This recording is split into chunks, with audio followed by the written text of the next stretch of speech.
Part 8। मैं। ओहो, मेरी जान को भूख लगी है। मैं बनाता हूँ कुछ तुम्हारे लिए। आरती। अच्छा, क्या बनाएंगे आप मेरे लिए? मैं। तुम जो कहो। आरती। अच्छा जी, तो 2 पैक जाम बना दीजिए। मैं। Full to full romantic mood में हो आज तो तुम। आरती। आपकी नशीली आंखें देखकर कोई भी रोमांटिक और मदहोश हो जाएगा। मैं। आज तक तो कोई हुआ नहीं रोमांटिक और मदहोश तुम्हारे सिवाय। आरती। कोई ध्यान से आपकी आंखों को देखा नहीं होगा। देखा होता तो पक्का हो जाता। मैं। अच्छा अच्छा, और कुछ नहीं कहते? तुम बैठो, मैं कुछ बना के लाता हूँ तुम्हारे लिए। आरती। जैसी आपकी मर्जी। मैं किचन में गया और मैगी व कॉफी बनाने लगा। 2 मिनट बाद आरती होले होले कदमों से किचन में प्रवेश की। आरती। हमें पता था आप मैगी ही बनाओगे। मैं। कैसे पता तुम्हें? आरती। थोड़े आलसी जो है आप। ज्यादा मेहनत वाला काम थोड़े ना करेंगे आप मेरे लिए। मैं। अच्छा जी, मतलब ये सारा यादगार पल खाना बनाने में व्यर्थ कर दूं? आरती। आप ना झल्ले हैं, मजाक भी नहीं समझते। मैगी और कॉफी बनाने के बाद हमने एक दूसरे को मैगी खिलाया और उस यादगार लम्हे में एक और यादगार लम्हा जोड़ दिया। खाने के बाद का लम्हा कुछ ज्यादा ही यादगार बन गया। हुआ यूं कि मैंने आरती के लिए एक पेंडेंट लिया था। मैंने उस पेंडेंट को हाथ में लिए होले होले अपने कदमों को आरती की ओर बढ़ाते हुए उसके करीब पहुंचा। फिर पीछे से धीरे से उसकी जुल्फों को हटाते हुए मैंने वह पेंडेंट आरती को पहनाकर उसे चूम लिया। फिर होले होले आरती को अपनी तरफ रुख देते हुए मैंने अपनी पावन नजरों से आरती की गर्दन को निहारा। वह पेंडेंट आरती के ही से लंबे गले में बहुत ही खूबसूरत लग रहा था और पेंडेंट की लॉकेट उसके उजले जिम्र पर चांद के टुकड़े सा चमक रहा था। फिर आरती को मैंने शीशे के सामने खड़े करते हुए पूछा, मुझे तो बहुत खूबसूरत लग रहा है, पर सच कहो क्या तुम्हें अच्छा लग रहा है? आरती। अच्छा नहीं, बहुत अच्छा लग रहा है। जितना खूबसूरत पेंडेंट है ठीक उतनी ही खूबसूरती से आपने उसे सजाया भी है मुझ पर। शुक्रिया आपके ये तोहफे व आपके अंदाज के लिए तो बिल्कुल कम है। फिर भी मैं अपनी खुशी जाहिर करने के लिए सौगात में आपको भी एक अंदाज दे सकती हूँ। मैं। सौगात में अंदाज देने वाली बात मेरे समझ में नहीं आई। आरती। आपके लिए मैं चॉकलेट लाया हूँ, तो शेयर करके खाया जाए। मैं। बिल्कुल, भला तुम अपने खूबसूरत हाथों से मुझे खिलाओ और मैं मना करूँ? आरती। चलिए फिर आंखें बंद कीजिए। मैं। अब भला चॉकलेट खिलाने के लिए आंखें क्यों बंद करूँ? आरती। मैंने कहा ना, ज्यादा कुछ नहीं, पर मैं सौगात में एक अंदाज दे सकती हूँ। आप यहाँ आंखें बंद करो। मैंने अपनी आंखें बंद की। कुछ 2 मिनट बाद बंद पलकों में मेरे होठों पर थोड़ी सी सी मेरी आंखों में खुली। आरती चॉकलेट अपने हाथों में नहीं, अपने होठों से लिए मेरी बिल्कुल करीब खड़ी थी। मैंने भी वक्त जाया ना करते हुए उस खूबसूरत पल को रूह की गहराई तक नवाजा। मैं और आरती एक दूसरे को होठों के सहारे चॉकलेट खिला रहे थे। धीरे धीरे चॉकलेट की वो लंबी बाइट खत्म हुई और हमारे लबों के दरमियान दूरियां भी खत्म हुई। और फिर एक दफा हम दोनों के लबों ने एक दूसरे के लबों को खूब लव किया। आरती के लबों की गर्माहट ने मेरे रोम रोम को रोमांचित कर दिया और मेरा पूरा शरीर वाइब्रेट हो गया। वाइब्रेट तो आरती भी हो रही थी। मेरी तरह उसका भी जर्रा जर्रा रोमांचित हो चला था। उस समय खुद पर काबू पाना बहुत मुश्किल था। उस मोमबत्ती की रोशनी में पलके झुकाए आरती अप्सराओं की भी राजकुमारी लग रही थी। हम दोनों शर्मीले थे। इतना पैसिनेट किस के बाद एक दूसरे से आंखें नहीं मिला पा रहे थे। लेकिन फिर 1-2 मिनट बाद हमने एक दूजे को गले से लगाकर खूब आहें भरी। एक दूजे को गले लगाकर जो सुकून मिला उसे शब्दों में बयां नहीं किया जा सकता। हम दोनों उस पल के एक एक पल को खूब इंजॉय कर रहे थे।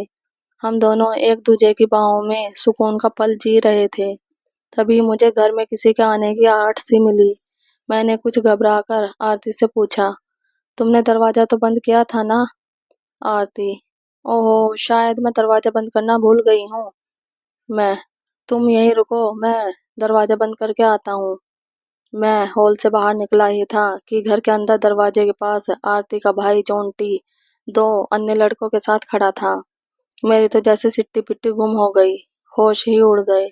पल भर पहले जो खुशी का माहौल था, वो अब तनाव में तब्दील हो चुका था।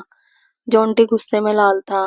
उसने अन्य लड़कों को वहीं रुकने का इशारा करते हुए हमसे बिना कुछ बोले घर के अंदर की तरफ जा रहा था। उस समय मुझसे उसे रोकने की हिम्मत न थी, और रोक भी कैसे पाता। आखिर वो आरती का भाई था, और एक भाई के लिए यह स्थिति कितनी मुश्किल होगी, मैं समझ सकता था। जाहिर सी बात है, इस मौके पर एक भाई का गुस्सा होना भी लाजमी था। हॉल में कैंडल और गुलाब के साथ रोमांटिक माहौल में अपनी बहन को देखकर जोंटी का गुस्सा सातवें आसमान पर था। गुस्से से उसका चेहरा लाल था। आरती अपने सामने जोंटी को पाकर बेहद असहज हो गई थी। उसे भी कुछ समझ नहीं आ रहा था। उस तनाव के माहौल को आज भी याद कर रोंगटे खड़े हो जाते हैं। अब हॉल में एकदम सन्नाटा था। ना आरती के पास कोई शब्द था और ना मेरे पास। और जोंटी इतना गुस्सा या परेशान और स्तब्ध था कि वो कुछ भी नहीं बोल पा रहा था। आरती के हाथों को पकड़कर वह उसे घर के बाहर ले जाने लगा। मैं कुछ नहीं कर सकता था। मैं जोंटी के सामने बेहद शर्मिंदा था। जाते समय उसने एक ही वाक्य बोला, तुमको तो बताएंगे हम। अपने भाई के मुंह से मेरे लिए आपकी जगह तुम शब्द का संबोधन सुनकर आरती और भी मायूस हो गई। हमें भी बुरा लगा, लेकिन जब इस तरह की बात हो तो जोंटी का गुस्सा होना लाजमी था। जोंटी आरती को लेकर चला गया, साथ ही साथ हमारे सपनों को भी तोड़ गया।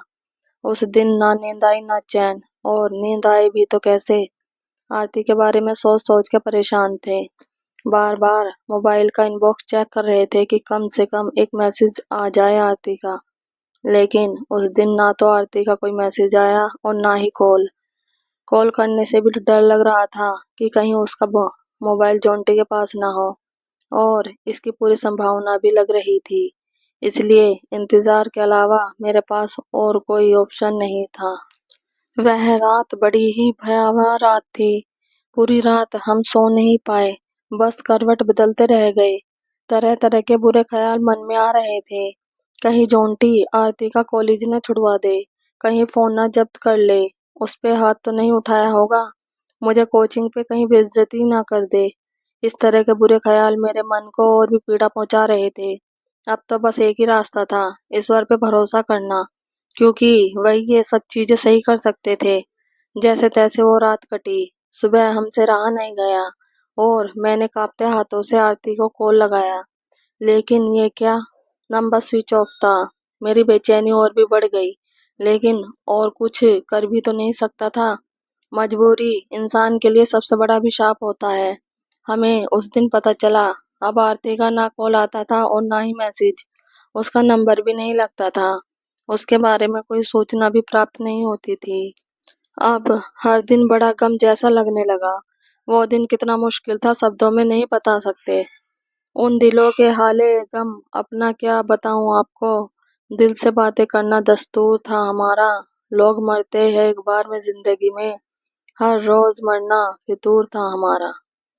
आरती की सहेली स्वाति भी कुछ दिनों तक कोचिंग नहीं आई, लेकिन जब हफ्तों के बाद कोचिंग में स्वाति के दर्शन हुए तो उससे पता चला जोंटी ने आरती से कॉलेज ही छुड़वा दिया है।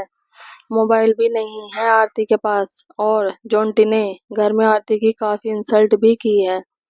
मैंने स्वाति से कहा, क्या तुम आरती से बात कर सकती हो? स्वाति, नहीं सर, पता चल जाएगा जोंटी को तो मेरा भी कॉलेज और कोचिंग दोनों छूट जाएगा। जोंटी ने मुझे भी मना किया है आरती से मिलने के लिए। स्वाति की बातें सुनकर मेरी परेशानियां और भी बढ़ गई। फिर एक दिन पता चला आरती के पापा की पोस्टिंग उत्तराखंड में हो चुकी है, और आरती सहित घर के पूरे सदस्य वहीं शिफ्ट हो चुके हैं। उस घटना के 5 महीने बीत गए। मैं हर रोज इंतजार करता था कि आज आरती का कॉल आएगा, लेकिन हर दिन निराशा हाथ लगती थी।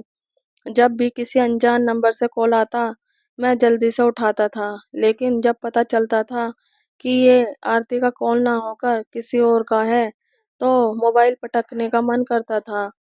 आगे का पार्ट देखने के लिए पार्ट 9 देखें। और अगर आपको हमारी ये स्टोरी पसंद आई हो तो प्लीज़ लाइक, कमेंट और सब्सक्राइब जरूर कीजिएगा। Thank you.